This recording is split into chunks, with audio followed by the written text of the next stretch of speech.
Hello there, welcome back to my bench once again. Hugh here. In this tutorial I'm going to tell you a very easy to tie, simple rusty brown mayfly spinner, but also very effective. So I thought I'd give this guy a tie for you up this time. So I'll get him a device, a fresh hook in, and we'll get started here. For the hook I'm using a Mustad 948333 light wire dry fly hook, and it's in the size 12 for this guy, so I'll get him in the vise here. There we go. And I'm using a brown 6/0 Danville thread for the thread.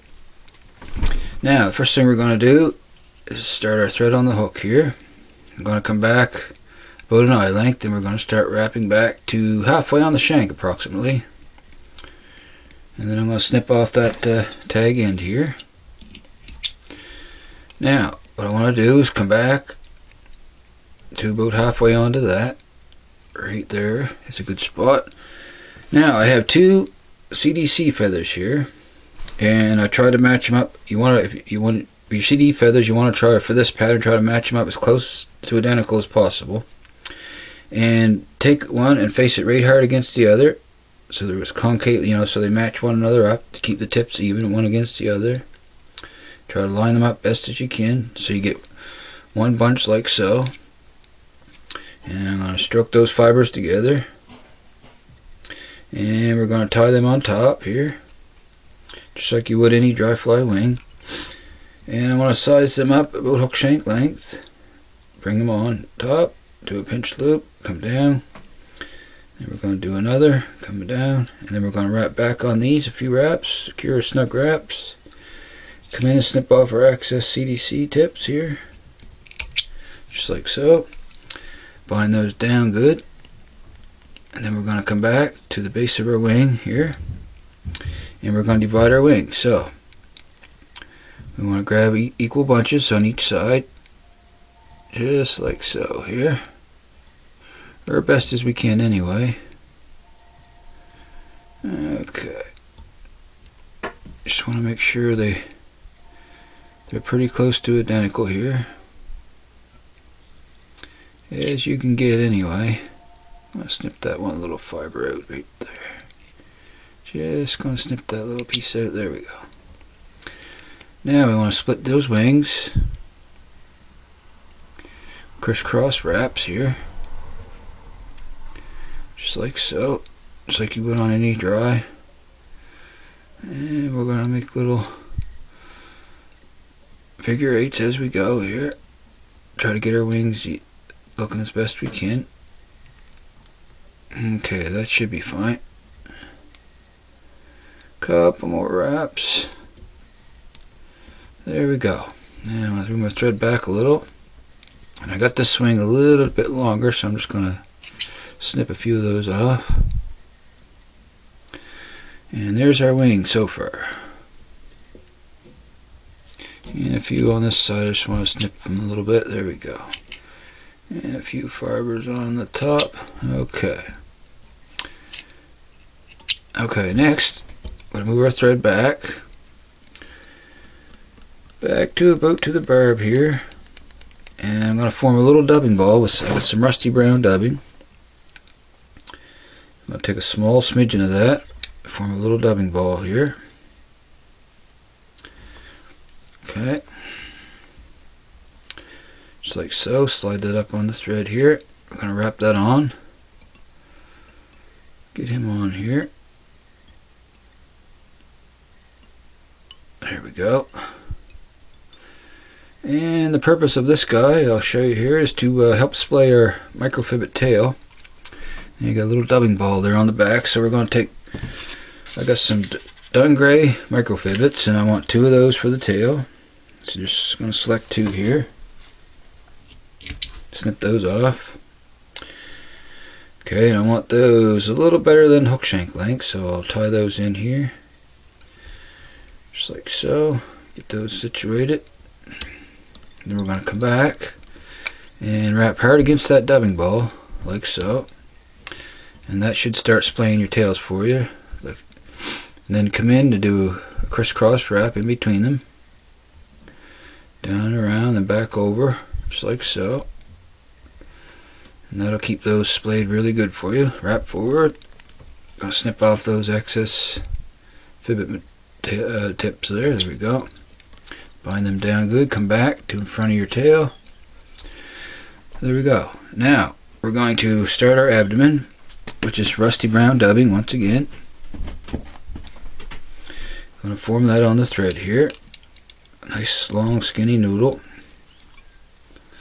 Get that started on here. Just a little bit at a time is best.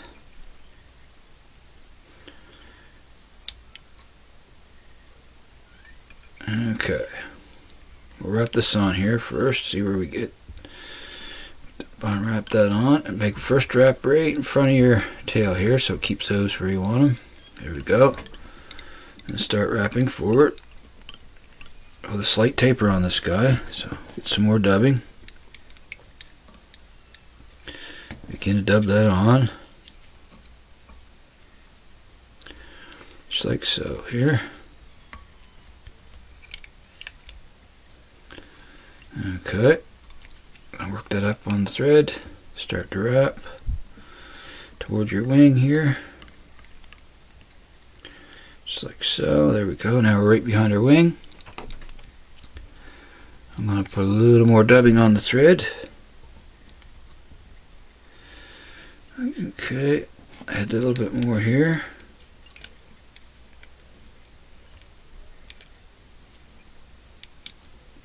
A little bit thicker here because we're going to do an ab or thorax here next. So one more wrap behind that wing. I'll pull them back and I'm going to make a couple wraps in front of the wing like so here. There we go. And then a little bit more dubbing to finish off our thorax. Dub a little bit more on. Okay, that should be lots. Okay, bring that up on the thread. Now we're going to start to do figure eights between our wing here. So keep building our thorax, and that keeps our wings divided good. Just keep that dubbing noodle nice and tight. There we go. A little bit more, come around, and there we have it. Just check your wings, make sure they look good, the way you want them situated. Okay, that looks pretty good. There we go. That wing there is not exactly the way I want it, but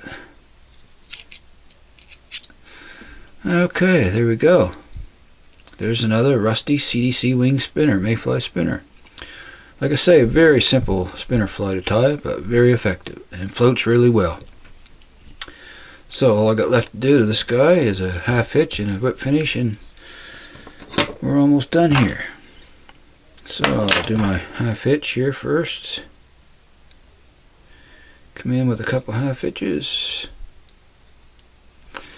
And we'll bring our whip finisher in here.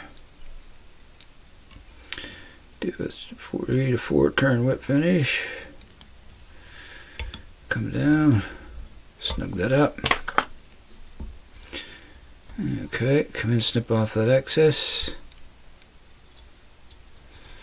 There we go. Okay. Okie dokie, so all we got left to do now is a little coat of UV on those thread wraps. Make that head nice and bulletproof. He's a done deal. Okay. Just be very careful. You don't want to get any of this on your CDC, that's for sure. Okay, there we go. And I'm going to check the make sure I have none of that in the head of that fly. I got a hackle feather here. I'm going to pull through here. Make sure there's none. I don't want no glue in the eye of my hook there, that's for sure. So I'm just grabbing an old hackle feather here. We're going to put that up through the eye. Make sure there's no resin in there. There we go. Okay, so there we go. I'm just going to trim that a little bit there. A couple I want to snip out just to make them look a little evener.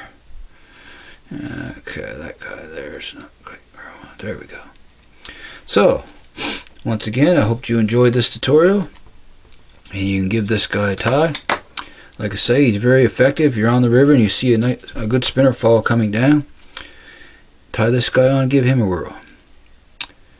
So, once again, I want to thank you very much for watching my tutorials. And if you like this one and want to see more, please hit that subscribe button. I'd really appreciate that. And throw in a like too as well if you wish.